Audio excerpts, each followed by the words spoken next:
रोशन की class YouTube channel आप सभी का 25 मार्च 2021 के करंट अफेयर की वीडियो में एक बार फिर से बहुत बहुत स्वागत है। आज की इस वीडियो में हम देखने वाले हैं 25 मार्च 2021 के टॉप करंट अफेयर्स और इसी के साथ एक लास्ट में मैं आप लोगों के लिए क्वेश्चन लेके आता हूं, स्टैटिक क्वेश्चन, जिसका आप लोगों को आंसर देना होता है कमेंट बॉक्स में।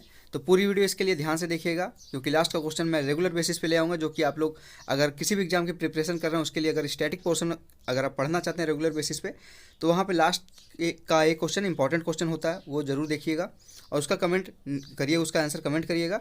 उसका अगले दिन मैं कमेंट कर दूंगा, उसका उसी वीडियो के नीचे मैं कमेंट करके अपना पिन कर दूंगा राइट आंसर जो होगा, तो कमेंट करिएगा। और आज की वीडियो देखने के बाद अगर लगे आपको कि वीडियो अच्छी है, रेगुलर बेसिस पे यहाँ पे मैं टॉप करंट अफेयर्स की वीडियो अपलोड करता हूँ, तो वो अगर अच्छी लगे वीडियो तो लाइक करिएगा इस वीडियो को। और रेगुलर बेसिस पे रोशन की क्लास यूट्यूब चैनल के करंट अफेयर की वीडियो देखने के लिए नीचे लाल कलर का सब्सक्राइब बटन, उस पर क्लिक कर दीजिए और साथ ही साथ एक बेल आइकन आएगा, यानी कि घंटे का निशान आएगा, उसको दबा दीजिए। अब देर नहीं करते हैं, चलते हैं आज की यहाँ पे पहले क्वेश्चन के ऊपर। पहला देखिए क्वेश्चन है, किस राज्य के मुख्यमंत्री ने भारत का पहला किसान संगठन FPO शक्ति पोर्टल लॉन्च किया है? तो ये है उत्तर प्रदेश के यहाँ पे जो मुख्यमंत्री जी योगी आदित्यनाथ ने हाल ही में गोरखपुर के में किसान कार्यक्रम में किसान कल्याण मिशन के तहत UP FPO शक्ति पोर्टल लॉन्च किया है।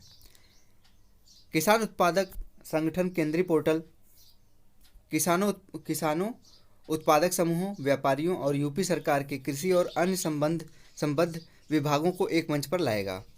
नेक्स्ट पॉइंट है इससे रिलेटेड, यह पोर्टल राष्ट्रीय उद्देश्यों को पूरा करने में महत्वपूर्ण भूमिका निभाएगा, जैसे रोजगार पैदा करना, कुपोषण को कम करना एवं महिलाओं को सशक्त बनाना। तो ये सारी चीज़ें इस पोर्टल के अंतर्गत ध्यान में रखी गई हैं। इसका उद्देश्य इस तरीके से यहाँ पे डिसाइड किया गया है। यहाँ पोर्टल का क्या नाम है? FPO, ठीक है। नेक्स्ट क्वेश्चन की तरफ बढ़ते हैं, दूसरे क्वेश्चन की तरफ। किस राज्य सरकार ने जानवरों के लिए भारत का पहला सरकार द्वारा संचालित एम्बुलेंस नेटवर्क स्थापित करने का निर्णय लिया है? तो जानवरों के लिए यहाँ पे एम्बुलेंस नेटवर्क स्थापित करने का निर्णय लिया है, पहला राज्य है यहाँ पे बना है आंध्र प्रदेश ने। और अगर ये पूछता है कि आंध्र प्रदेश की राजधानी क्या है, तो आंध्र प्रदेश की राजधानी है अमरावती। इससे जुड़े देख लेते हैं फैक्ट्स, देख लेते हैं यहाँ पे। राज्य में पशुपालन और पशु चिकित्सा क्षेत्र को और बढ़ावा देने के लिए यह निर्णय लिया गया है। पशु एम्बुलेंस नेटवर्क के तहत 175 मोबाइल एम्बुलेंस क्लिनिकों को कुल मिलाकर विधान क्षेत्रों में रखा जाएगा, यानी कि टोटल 175 यहाँ पे जो एम्बुलेंस क्लिनिक हैं, मोबाइल एम्बुलेंस क्लिनिक है जो चलती फिरती गाड़ियों में ही रहेंगे, वो यहाँ पे स्थापित किया गया है 175। इससे रिलेटेड अगला पॉइंट देख लेते हैं। ये क्लिनिक 108 सेवाओं की तर्ज पर स्थापित किया जा रहा है, जिससे घर पर पशु चिकित्सा सेवाएं उपलब्ध कराई जा सकें। जिस तरीके से अभी आप लोग देखे होंगे कि 108 नंबर की जो एम्बुलेंस चलती है, जिस पे आप 108 पे कॉल करेंगे तो आज आपके घर तक आएगी, आपको एम्बुलेंस सेवा प्रदान करती है। उसी प्रकार यहाँ पे अगर आपके घर में पशु हैं, वो बीमार पड़ते हैं, उनको कोई दिक्कत है, तो आप अगर कॉल करते हैं तो वो आ जाएंगे आपके घर पर पशु की चिकित्सा के लिए। अगर यहाँ पे पूछता है कि आंध्र प्रदेश के मुख्यमंत्री के बारे में, यहाँ पे देख लेते हैं। तो आंध्र प्रदेश के मुख्यमंत्री का नाम है YS जगनमोहन रेड्डी, और यहाँ पे राज्यपाल है इसमें प्रेजेंट टाइम में आंध्र प्रदेश के विश्वभूषण हरिश्चंद्रन, ठीक है। अगले क्वेश्चन की तरफ अब बढ़ते हैं। हाल ही में जारी ग्लोबल होम प्राइस इंडेक्स में भारत किस स्थान पर रहा है? ग्लोबल होम प्राइस इंडेक्स, अब ये इस वाले इंडेक्स में भारत रहा है 56, यानी कि 56वें रैंक पे। अब देखते हैं इससे जुड़े एक्स्ट्रा फैक्ट्स। भारत दिसंबर 2020 में समाप्त तिमाही में वैश्विक घरेलू मूल्य सूचकांक में 56 स्थान पर चला गया, जो कि पिछले साल से 13 स्थान की अपेक्षा 13 स्थान पीछे हो गया है, ठीक है। शीर्ष पर कौन है? अगर इस रैंकिंग में ग्लोबल होम प्राइस इंडेक्स में अगर पूछा जाए शीर्ष पे कौन है, तो तुर्की है, और दूसरे नंबर पे कौन है? न्यूजीलैंड है। जारीकर्ता कौन है? इस जो रैंकिंग है इसको जारी कौन करता है? इसको जारी करता है Knight Frank global house price index. अगले क्वेश्चन की तरफ बढ़ते हैं, चौथे क्वेश्चन की तरफ। किस राज्य सरकार ने शराब पीने की उम्र 25 से घटाकर 21 कर दी है? अब यहाँ पे देखिए काफ़ी ये गलत निर्णय लिया गया है मेरी तरफ से। ये मेरा पर्सनल ये मानना है कि शराब पीने की जो उम्र है उसको बढ़ानी चाहिए, ना कि घटाना चाहिए। अगर पीने की उम्र है तो, नहीं तो शराब तो रोक लगानी चाहिए, लोगों को पीने से रोकना चाहिए। लेकिन अगर यहाँ पे 25 साल था तो वो एक तरह से ठीक था, 25 साल में लोग मैच्योर हो जाते हैं, लेकिन यहाँ पे 21 साल इसको घटा के कर दिया गया है, जो कि एक गलत बात है मेरी तरफ से, ये मेरा व्यक्तिगत मानना है। तो दिल्ली सरकार ने शराब पीने की जो उम्र है उसको 25 साल से घटा के 21 साल कर दिया है। यानी कि लोगों को प्रोत्साहित कर रहे हैं कि वो कम उम्र में ही शराब पीना शुरू कर दें। दिल्ली सरकार ने एक नई आबकारी नीति को मंजूरी दे दी है, जिसके अनुसार शराब पीने की न्यूनतम उम्र 25 से घटकर 21 वर्ष कर दी जाएगी। मुख्यमंत्री हैं अरविंद केजरीवाल दिल्ली के, उपराज्यपाल हैं अनिल बैजल। लोकसभा सीटें टोटल है वहाँ पे दिल्ली में 7। अगर ये पूछा जाए राज्यसभा सीटें कितनी हैं तो 3 हैं, और विधानसभा सीटें जिसके तहत मुख्यमंत्री चुने जाते हैं वो टोटल सीटें हैं 70। नेक्स्ट क्वेश्चन है हमारा 5वां, प्रणित नामक ई टेंडरिंग पोर्टल किस पीएसयू द्वारा लॉन्च किया गया है? तो यहाँ पे प्रणित जो है वो आपका लॉन्च किया गया है power grid corporation of India के द्वारा। प्रणित ई, अब इसके बारे में देख लेते हैं ये है क्या। प्रणित ई टेंडरिंग पोर्टल कम कागज कार्यवाही संचालन के में आसानी और निविदा प्रक्रिया को अधिक पारदर्शी बनाने को में मदद करेगी। यानी कि यहाँ पे इस पोर्टल के तहत जो कागजी कार्यवाही होती है उसको कम किया जा सकेगा, और जो निविदा प्रक्रिया होती है उसको भी यहाँ पे और पारदर्शी बनाया जा सकेगा। उसमें मतलब इधर उधर की जो लेन देन होती है उसको पारदर्शी किया जा सकता है। इस पोर्टल को इलेक्ट्रॉनिक्स और सूचना प्रौद्योगिकी मंत्रालय के तहत मानकीकरण, प्रशिक्षण और गुणवत्ता प्रमाणन निदेशालय द्वारा प्रमाणित किया गया है। पावर ग्रिड यहाँ पे देखते हैं पावर ग्रिड के बारे में। भारतीय केंद्रीय सार्वजनिक क्षेत्र की इकाई और एक महारत्न कंपनी है पावर ग्रिड। एक जो पीएसयू है और एक महारत्न कंपनी है, इसको याद रखिएगा क्योंकि एग्जाम में आपसे महारत्न कंपनियां ये सारी चीज़ें पूछती है कि कौन कौन सी कंपनियां महारत्न हैं निम्न में से। तो इसमें आपको याद रखिएगा, अगर जो आप पढ़े रहेंगे कि पावर ग्रिड एक महारत्न कंपनी है, अगर उसमें रहेगा तो आप उसको लगा सकते हैं। कंपनी का स्वामित्व ऊर्जा मंत्रालय के पास है। अब यहाँ पे देखते हैं इसका मुख्यालय कहाँ पे है। पावर ग्रिड का मुख्यालय गुरुग्राम हरियाणा में है।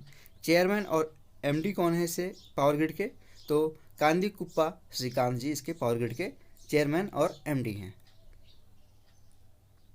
अगले क्वेश्चन की तरफ बढ़ते हैं। अब केंद्रीय मंत्रिमंडल ने किस देश के साथ जल संसाधन के क्षेत्र में द्विपक्षीय सहयोग के लिए समझौता ज्ञापन पर अपनी मंजूरी दे दी है? तो ये है केंद्रीय मंत्रिमंडल ने जापान के साथ मिलकर जल संसाधन के क्षेत्र में यहाँ पे सहयोग बढ़ाने के लिए यहाँ पे हस्ताक्षर किया समझौते पे। इससे जुड़े एक्स्ट्रा पॉइंट देखते हैं। इस समझौते से दोनों देशों के बीच सूचना, ज्ञान और प्रौद्योगिकी के आदान प्रदान को बढ़ाने में मदद मिलेगी। प्रधानमंत्री कौन है जापान के? प्रधानमंत्री जापान के हैं योशिहिदे सुगा जी, और राजधानी है टोक्यो। 7वां क्वेश्चन है, हाल ही में भारतीय रिजर्व बैंक ने स्थायी बाह्य सलाहकार समिति SEAC की स्थापना की है। इस समिति के प्रमुख कौन हैं? तो इस SEAC के जो हेड हैं इस समय बनाए गए हैं श्यामला गोपीनाथ जी, RBI के पूर्व डिप्टी गवर्नर रहे हैं ये। और यह पैनल सार्वभौमिक बैंकों और छोटे वित्त बैंकों के लिए आवेदनों का मूल्यांकन करेगा। यानी कि अगर यहाँ पे कोई बैंक बनने के लिए आवेदन करता है या फिर छोटे जो स्मॉल बैंक होते हैं वो बनने के लिए यहाँ पे अप्लाई करेगा, तो उसका मूल्यांकन यही पैनल करेगा SEAC। उसके बाद उसको बताएगा RBI को कि ये बैंक इसको बनाया जाए या फिर ना बनाया जाए। इस समिति में अध्यक्ष सहित टोटल 5 मेंबर होंगे। 5 मेंबर के बारे में यहाँ पे देख लेते हैं। एक तो आपके हो गए जो इसके हेड हैं डिप्टी गवर्नर आपके श्यामला गोपीनाथ, उसके बाद 4 लोग और हैं यहाँ पे। रेवती अय्यर RBI के केंद्रीय बोर्ड निदेशक हैं। B महापात्रा NPCI के पूर्व कार्यकारी निदेशक हैं ये। TN मनोहरन केनरा बैंक के पूर्व अध्यक्ष हैं ये। हेमंत जी कॉन्ट्रैक्टर SBI के पूर्व MD है ये। तो ये टोटल 5 लोग टोटल हो गए इस समिति में 5 लोग। कार्यकाल इसका टोटल 3 वर्ष रखा गया है। 3 वर्ष के लिए बनाया गया है इस समिति को। समिति अधिक जानकारी मांगने के लिए स्वतंत्र होगी और किसी भी मुद्दे पर स्पष्टीकरण के लिए किसी भी आवेदक के साथ चर्चा कर सकेगी। RBI के बारे में भी देख लेते हैं। यहाँ पे RBI का फुल फॉर्म होता है, आप सभी को पता भी होगा, रिजर्व बैंक ऑफ इंडिया। इसकी स्थापना हुई थी 1 अप्रैल 1935, यानी कि आज़ादी के पहले इसकी स्थापना हुई थी, ये याद रखिएगा। सेंट्रल बैंक है इंडिया का ये, और मुख्यालय इसका मुंबई में है महाराष्ट्र, और गवर्नर है प्रेजेंट टाइम में इसके शक्तिकांत दास जी। अगले क्वेश्चन की तरफ बढ़ते हैं दोस्तों, 8वें क्वेश्चन की तरफ। 8वां क्वेश्चन आप रीड करिए थोड़ा सा ध्यान से, उसके बाद मैं इसको बताता हूँ।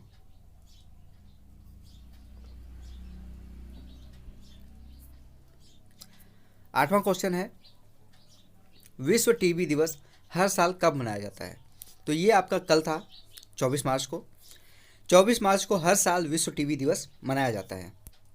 अगर ये पूछता है कि 2021 की जो थीम थी, क्योंकि एग्जाम में थीम जरूर पूछता है डे के साथ, अगर डे पूछना है तो पूछेगा, लेकिन डे अगर पूछ लिया कि विश्व टीबी दिवस की थीम क्या थी 2021 की, तो वो भी आपको पता होनी चाहिए।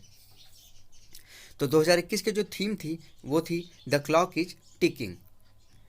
इस दिन को विश्व टीबी दिवस के रूप में मनाने का निर्णय इसलिए लिया गया क्योंकि 1882 में इसी दिन डॉक्टर रॉबर्ट कोच ने टीबी के कॉजेटिव एजेंट की खोज की घोषणा की थी। इसी दिन किसने की थी घोषणा? 1882 में डॉक्टर रॉबर्ट कोच ने। टीबी का कॉजेटिव एजेंट एक जीवाणु है यानी बैक्टीरिया, इसका नाम है माइक्रोबैक्टीरियम ट्यूबरक्लोसिस। ठीक है, इसी के नाम पे रखा गया टीबी, माइक्रोबैक्टीरियम ट्यूबरक्लोसिस। टीबी को 6 रोग एमटीबी, यक्ष्मा, तपेदिक और राजयक्ष्मा जैसे अन्य नामों से भी जाना जाता है। तो इस चीज़ को भी आप ध्यान दीजिएगा, इससे आप कंफ्यूज मत होइएगा। यहाँ पे देख लीजिए 6 रोग है, एमटीबी है, यक्ष्मा है, तपेदिक है, राजयक्ष्मा है, ऐसे अलग अलग नामों से टीबी को जानते हैं, ट्यूबरक्लोसिस को। टीबी एक संक्रामक या संचारी बीमारी है।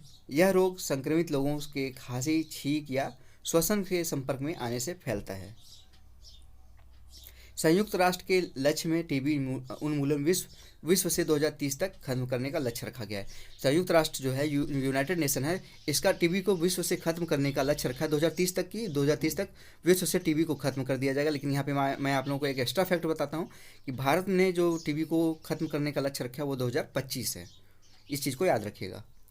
अगला क्वेश्चन है, भारत के वर्तमान मुख्य न्यायाधीश जस्टिस S.A. बोबडे ने अगले मुख्य न्यायाधीश के लिए सरकार को किसके नाम की सिफारिश दी है? क्योंकि ये जो हमारे जस्टिस हैं S.A. बोबडे, ये रिटायर होने वाले हैं जल्दी ही। रिटायर होने के पहले उनको नए जो मुख्य न्यायाधीश होते हैं, चीफ जस्टिस ऑफ इंडिया होते हैं, उनके नाम की यहाँ पे सिफारिश करनी होती है, जिसकी वो सरकार को भेजते हैं। सरकार फिर वहाँ पे उसके नाम पे मुहर लगाएगी या फिर उसमें विचार करने के लिए फिर से बोलेगी। तो यहाँ पे जस्टिस N.V. रमन्ना, इनको यहाँ पे मुख्य न्यायाधीश बनाने के लिए S.A. बोबडे ने यहाँ पे सिफारिश दी है। मुख्य न्यायाधीश अगले महीने यानी कि 23 अप्रैल को रिटायर हो जाएंगे, यानी कि लगभग 1 महीने बाद ये रिटायर हो जाएंगे मुख्य न्यायाधीश। सुप्रीम कोर्ट के वरिष्ठतम न्यायाधीश को सामान्यतः भारत के मुख्य न्यायाधीश के रूप में नियुक्त किया जाता है। वर्तमान मुख्य न्यायाधीश देश के 47वें मुख्य न्यायाधीश हैं, जो S.A. बोबडे हैं। अगर यहाँ पे पूछता है 47वें मुख्य न्यायाधीश कौन है, तो जस्टिस S.A. बोबडे हैं। अगर 46 में पूछता है 46वां कौन थे, तो रंजन गोगोई जी थे। और यहाँ पे जो 48 में होंगे, जो 23 अप्रैल के बाद बनाए जाएंगे, उनका नाम अभी डिसाइड नहीं हुआ है, उनको बस सिफारिश उनकी की गई है। जो सबसे सीनियर होता है उसी को बनाया जाता है, यहाँ पे ये मेन उसमें प्रायोरिटी रखी जाती है। देश के पहले मुख्य न्यायाधीश कौन थे? देश के पहले मुख्य न्यायाधीश थे H.J. कानिया। H.J. कानिया देश के पहले चीफ जस्टिस ऑफ इंडिया थे। सर्वोच्च न्यायालय के न्यायाधीशों और मुख्य न्यायाधीश की नियुक्ति अनुच्छेद 124 के अंतर्गत राष्ट्रपति नियुक्त करता है। यानी कि अगर पूछता है ये कि जो मुख्य न्यायाधीश होते हैं या फिर न्यायाधीश होते हैं सर्वोच्च न्यायालय के, उसकी जो नियुक्ति राष्ट्रपति करता है वो किस अनुच्छेद के तहत करता है, तो 124 अनुच्छेद नंबर 124 यानी कि आर्टिकल 124 के तहत यहाँ पे उनकी नियुक्ति की जाती है। अगले क्वेश्चन की तरफ चलते हैं। 10वां क्वेश्चन है हमारा, विश्व का पहला mobile water from air kiosk and water knowledge centre कहाँ पे स्थापित किया गया है? तो ये किया गया है आपका आंध्र प्रदेश के विशाखापट्टनम में। ये मेक इन इंडिया के तहत बनी कंपनी मैत्री एक्वाटेक ने यह सेंटर स्थापित किया है। यहाँ पे नाम देखिएगा, मैत्री एक्वाटेक, इसने स्थापित किया है इसको। और यहाँ पे देखते हैं इससे एक्स्ट्रा फैक्ट्स, GVMC यानी कि ग्रेट्स विशाखापट्टनम म्यूनिसिपल कॉरपोरेशन, यानी कि जो वहाँ के म्यूनिसिपल कॉरपोरेशन का नाम है ये, एक एवं प्रोजेक्ट सेवा के स्पेलिंग यहाँ पे देख लीजिएगा, सेवा का फुल फॉर्म भी है sustainable enterprises for water and health के सहयोग से यह सेंटर स्थापित किया गया है। यह कियोस्क हवा की नमी से पीने योग्य एवं स्वच्छ जल निकालता है, यानी कि हवा में जो आर्द्रता होती है उससे जो नमी होती है उससे पीने योग्य जो जल है, स्वच्छ जल, उसको अलग करता है। काफ़ी अच्छी ये पहल है। यह कियोस्क स्वच्छ जल एवं स्वच्छता के बारे में स्थानीय लोगों को जागरूक भी करेगा। इसलिए यह वाटर नॉलेज सेंटर के रूप में भी कार्य करेगा। तो ये हो गया दोस्तों आज का यहाँ पे टोटल आपका टॉप करंट अफेयर मैंने दिखा दिया है। आशा करता हूँ आप लोगों को अच्छे से समझ में आया होगा, और अगर अच्छा लगा है वीडियो तो लाइक ज़रूर करिएगा, क्योंकि रेगुलर बेसिस पे मैं यहाँ पे मॉर्निंग में 6 से 7 के बीच में आप लोगों को टॉप करंट अफेयर की वीडियो प्रोवाइड कर दूंगा, और इसकी जो PDF होगी वो भी डिस्क्रिप्शन बॉक्स में आपको मिल जाएगी, बिल्कुल फ्री है। तो दोस्तों अगर वीडियो अच्छी लगे तो लाइक करिएगा। रेगुलर बेसिस पे करंट अफेयर की वीडियो देखने के लिए, साथ में स्टैटिक क्वेश्चन देखने के लिए, रोशन की क्लास यूट्यूब चैनल से जुड़ने के लिए नीचे लाल कलर का सब्सक्राइब बटन है, उस पर क्लिक करके सब्सक्राइब कर लीजिए, और साथ ही साथ बेल आइकन दबा लीजिए, जिससे मैं कोई वीडियो अपलोड करता हूँ तो उसकी नोटिफिकेशन आप तक पहुँच जाए। अब देखते हैं आज का यहाँ पे प्रश्न है स्टैटिक क्वेश्चन।